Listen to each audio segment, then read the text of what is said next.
homecoming heroes, of course. Mirjan Akhmadaliev defending his unified super bantamweight championship. Back in London for a huge card this Saturday, live on Sky Sports in the UK and DAZN around the world. Conor Benn returns against the fantastic Samuel Vargas in what should be a thrilling fight. 2 women's world championship fights on the card as well. Savannah Marshall against Maria Lindbergh, and of course Shannon Courtney against Ebony Bridges for the WBA bantamweight title. We've got a huge card to talk about here, of course. When we leave here this week, next week, we have the World Middleweight Championship in Miami between Demetrius Andrade and Liam Williams. Great card there. Then we're in Barcelona, 2 Brits going for the European Championship. And then the huge card on May the 1st, of course, Chisora Parker, Katie Taylor against Jonas, Chris Eubank Jr. against Marcus Morrison, Dimitri Bivol against Craig Richards, Scott Fitzgerald, Campbell Hatton on the card. And then the small matter of 70,000 people at the fantastic Dallas Cowboys Stadium for Canelo against Billy Joe Saunders unification. And then back for a May 15th show in the UK that will be announced next week. Just a little few things coming up for you. But firstly, we head our attention to this card, and kicking off the card, we have Campbell against Frolic in the heavyweight division. Nick Campbell making his professional debut, coming from the rugby background. My first question to you is, are you absolutely mad? I mean, sometimes I watch these rugby players and think you must be mad to play that game. But this is not a game. This is tough. You're here, you're ready to start your professional journey on Saturday night. No, definitely. No, definitely. I mean, I suppose you do need to be mad to get into boxing, but I love it. I've loved the sport since a young age, so it just felt like the right thing for me to do at the time. Give up rugby and have a go at boxing. Here we are. So no better stage to make your debut, and I'm buzzing for it. I can't wait. Hugely successful on a rugby pitch as well. Jersey Reds, Glasgow Warriors, etc. But different kind of challenge here as well. Rugby, of course, extremely tough game, but this is a tough sport. You're entering the most glamorous, probably most toughest of all divisions, the heavyweight division. Mark Dunlop has not left me alone about you. I'm sure he's here somewhere in the room, but you know, everyone very impressed with the sparring behind closed doors. Mm-hmm.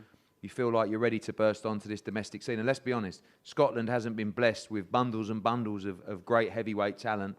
Massive opportunity for you up there to become a star as well. No, definitely. I mean, Scotland's famous for the lighter weights. We've obviously got Josh Taylor. We've got, Cash Farouk fighting on this card with me at the weekend.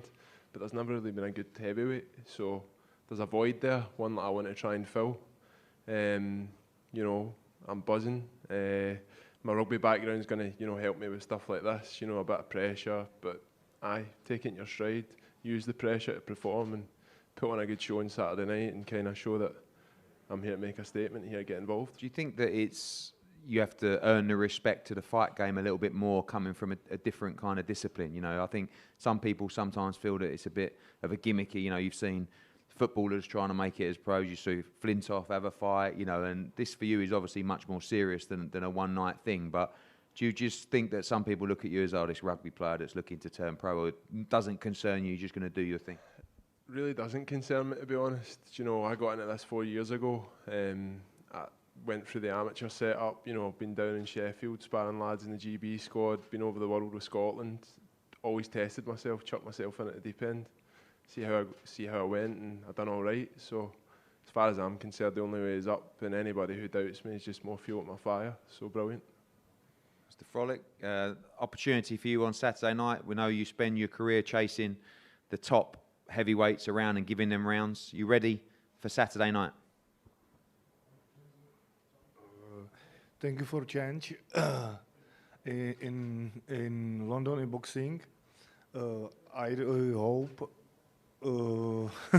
It's good so far. Keep going, because we had something like this the other week, but this is better. Keep going.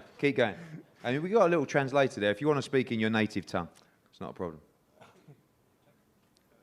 I don't know speak small. You can speak in Czech. We'll just make it up anyway. Speak in Czech. Česky. Yes, no problem. No, děkuju tady, že jsem v Londýně dostal takovou příležitost zaboxovat si takovým soupeřem v těžké váze. A díky tomu, že to je koronavirus, tak jsem rád po takové dlouhé době si vůbec můžu zaboxovat. Yeah, I'm so pleased and grateful for this opportunity to fight here in London, particularly given the current climate. I'm going to give my best and I'll show what a quality boxer I am. I think You missed a bit. He said he's going to knock you spark out. Just so that you know as well. No, seriously. Thank you. Nick, finally, you spent a long time going around sparring all these guys. Tell us some of those names that I believe you've done rounds with Lawrence Okoli, a lot of the boys that the GB set up as well. I sparred Big Solomon, who's just turned pro with yourself. I sparred Delicious Ori, Courtney Bennett, Mark Bacoli. Over in Ireland, I've been sparring Tommy McCarthy, I've been sparring Niall Kennedy, Paddy Nevin, Thomas Carty, lad that's just turned pro as well. So, I feel confident in what I've done in the past couple of months and putting in. I'm ready to perform on Saturday night and show it. Good stuff, mate. Well, I know the rugby community will be tuned in, but for you, the boxing journey starts on Saturday night. So good luck. Gentlemen, if we can have a head-to-head up here, please.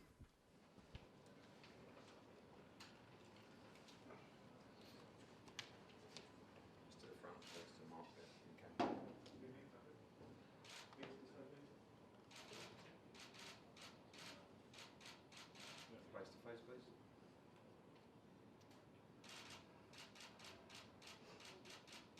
Thanks, gents. Thank you.